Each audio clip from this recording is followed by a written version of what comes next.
favorite thing about working on Star Trek Continues. Whoever's phone this is, they're going to be like, really? I got the water? My favorite thing about... Can you see my eyes?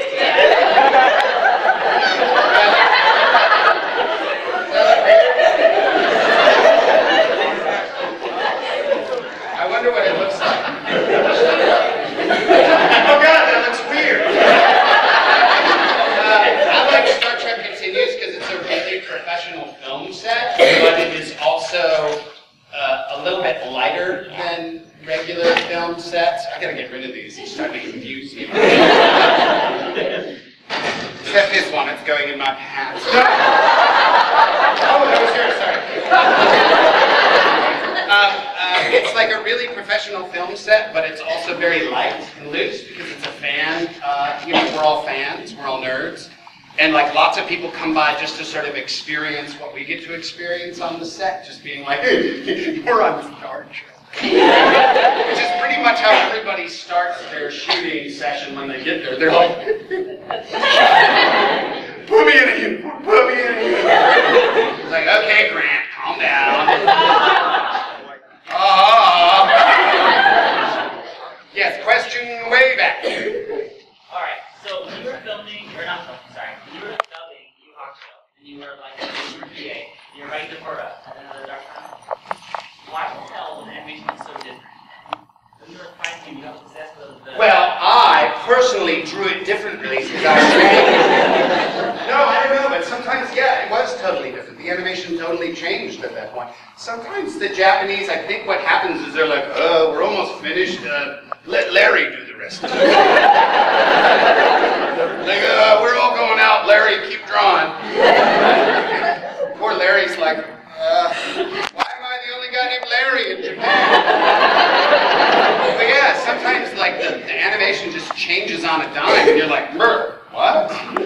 Sometimes they do it on purpose. Sometimes I see it as an emotional tone change, you know? But a lot of times I just think it's Larry. Yes, question. Yes. Okay. This is a really obscure question, but how was working for Screw Attack playing Tony Stark? Oh yeah, Screw Attack. You guys like Screw Attack? Yeah! That was amazing because I got to be Iron Man and then have it animated. And that was also weird because you guys don't understand the sort of new, well, maybe you do. Maybe you understand better than I do. The new sort of entertainment economy you're in. When I grew up, when I was 20, when I was 18, when I started in this industry, you had to like, there was gatekeeper after gatekeeper after gatekeeper before you could, you know, even audition for things.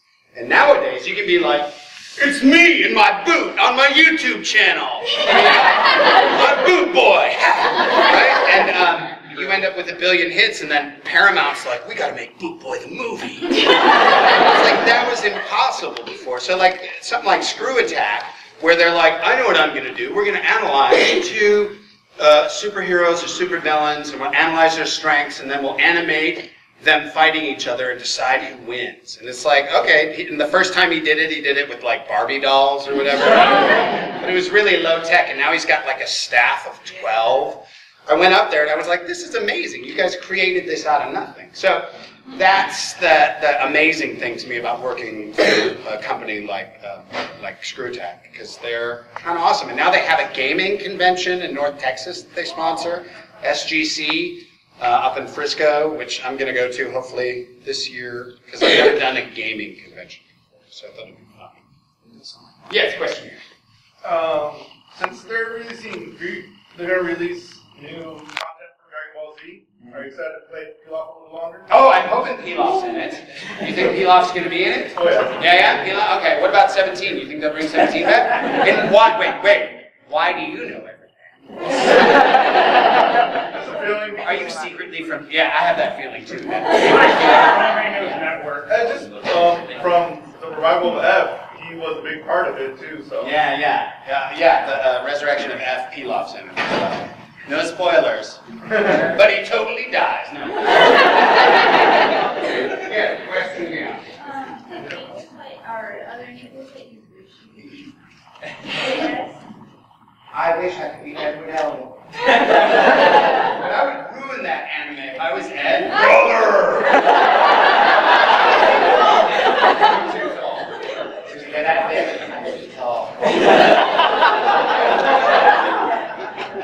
sir. Okay. How fun did you have dubbing Stein? Stein, how much fun was it?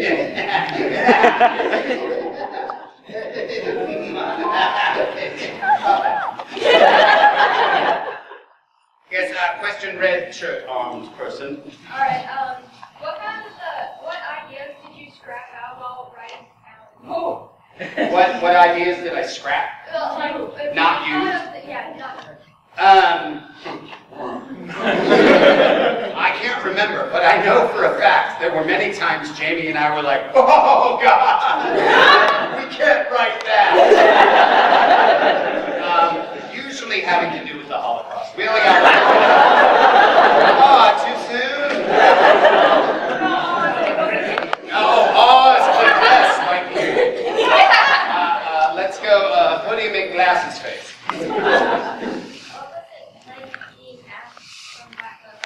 Oh, everyone gets to hear that question again. I already answered that, but nobody can hear it, so I'll spend time. I said my favorite thing about being Ash from Black Butler is that I get to talk in a British dialect, which typically when I travel as a British person because people treat you with more respect and they also are more handsome and smarter than you actually are. Putting a British dialect on anything makes it cute. Like, oh, he's so cute. It's like, no, he's British. He's got a cute dialect. Yeah, I know. It's cute. Yes, question. Are you going to return as the dub actor for Stein and Sully or not? Yes, I am. I am Stein and Soul Eater not. That's awesome. And so he appears and it's awesome. It's pretty cool. Handy McGlove person. Out of all the roles you've played, what would you say is your favorite? Me. My favorite is probably Hiei. I've never done a convention until Hiei, and I was actually a principal of a Catholic school at the same time. You get attention. But I'd never been to a convention before Hiei, and they were like, Chuck, we're going to take you to a convention. I was like, really? What for? And they were like, for Yu Hakusho. I was like, what am I going to do? Pass out flyers? Watch my show. Great show. And they were like, no, you're going to sign autographs. And I was like, you're stupid. They were like, no, you're stupid. And they brought me there, and it was a convention like this size. I think it was called Comicon in San Diego, Comicon.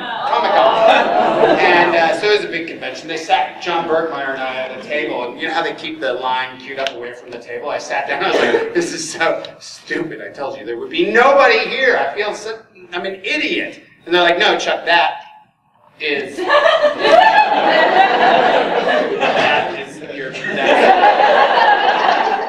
your line. And I was like, why are they on the ceiling? And they were like, you're going to be signing for a long time. And the first 12 people that came up kind of terrified me a little because they had to pee really bad.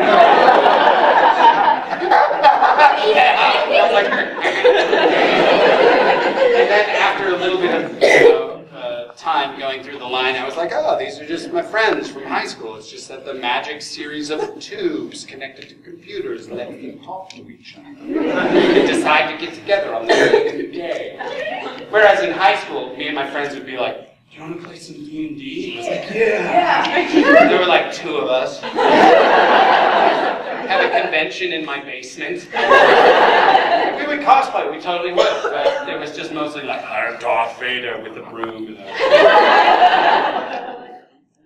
Yes, question.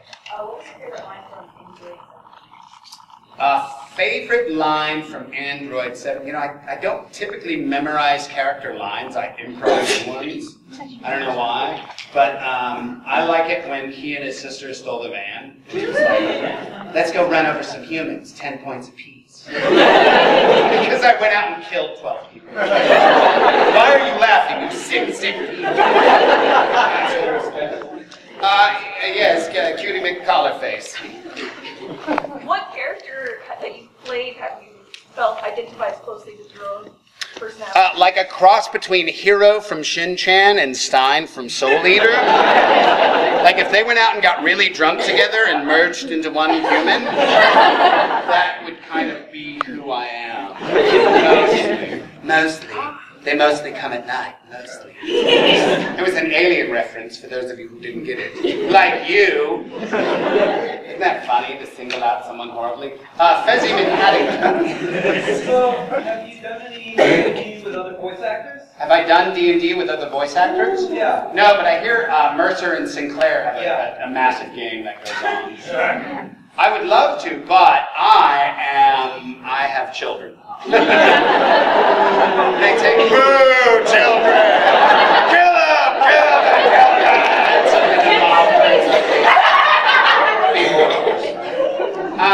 No, I would like to play more D&D. I will probably play more D&D once my children are, my littler ones are older. They seem like they'd be into it. And then you have your own gang right there at home, and they have to obey you. You can be like, you're not going to sleep. Drink more Red Bull. We gotta finish this one. This one's, we gotta get the horse. Yes, question. What was your favorite thing about being Android 17? Being a badass. My favorite thing about being Android 17 was, well, you know, I went to audition for it. And I had the idea, I was like, I had like all these ideas for my Android 17 voice, you know? And Chris Sabat was the director, and he was like, relax, man, relax, just don't do anything. And I'd done Garlic Jr. before that, so I was like, I'm Garlic Jr., and I'm gonna push you into the dead zone. So it was all, you know, super heightened, and Android 17, he was like, no, dude, just relax. And I was like, I'm gonna kill you because you're human. He's like, perfect! I didn't even do anything. And he was like, that's what I want! And I was like, okay. So the whole time the mic's right here, and I'm kind of like, yeah, whatever. Goku's an idiot. He's like, perfect! Okay, this is really not acting at all. I'm just saying the words. He's like, just do that! I was like, okay. It's kind of like, I call it my voice actor foundation. Yes, question two.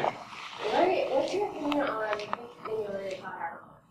I think they're lovely human beings who smell tasty. I don't know what that means. What do you mean, my opinion? I'm friends with them. I've been friends with them for years. And I get to hang out with them like twice a year when we do Star Trek stuff. And I'm trying to think if I could tell you any horrible stories. Nah, I don't really have any bad stories. Oh, we know you're right.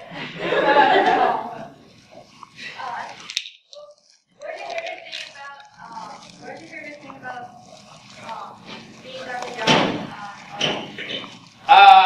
Being on Oran High School Host Club was the coolest part about that, because he is probably the creepiest character in that whole series. Like, I'm not trying to molest children. I was like, really? You gotta make me Dr. Nabu? Let's go right here. Yes, your question. I can think of off the top of my head 4 crazy doctors that you played. Yeah, I know. And how did you feel that the first episode of Star Trek Continues that you worked on? You were crazy. I was crazy. I think that's because anytime I do a character, I have to be crazy first. Yeah, so the first episode I did of Star Trek Continues is episode 3, our mirror episode, so I was Mirror McCoy. So I was like, I wonder what it's going to do to him. So, I don't know what it is, but I seem to always play crazy doctors. I don't know why.